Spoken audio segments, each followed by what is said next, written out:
করছেন অহিত ভাই, হস্তমৈথুন রোগ কেন হয়?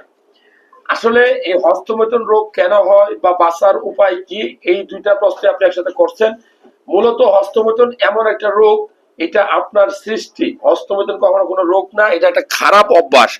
আপনার শরীর থেকে যদি আপনি বাজে চিন্তা করে, আপনি কাল্পনিক চিন্তা করে যদি আপনার হাতের মাধ্যমে আপনার বীর্য শরীর থেকে বের করেন, এটাকে হস্তমৈথুন বলি, আমরা মাস্টারবেশন বলি।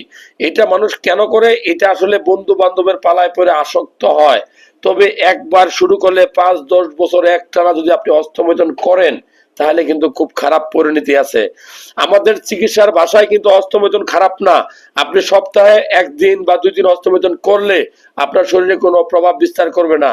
এটা বরং আপনার মেন্টালিটি বা ডিপ্রেশন থেকে আপনি সপ্তাহে বা মাসে 4-5 বার হস্তমৈথুন করতে পারেন। কিন্তু আমার কথা হলো যে আপনি যদি একবার হস্তমৈথুন শুরু করেন, আপনি কি সপ্তাহে 1 দিন 2 দিন করবেন, না প্রত্যেক দিন 1-2 বার করবেন? এটা প্রশ্ন। এই জন্য এই খারাপ অভ্যাসের দিকে যাওয়ার দরকার নাই। আর মনে মনে রাখবেন, মরলে হিসাব দিতে হবে।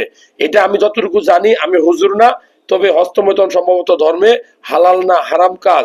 সো এই সকল কাজ করার পূর্বে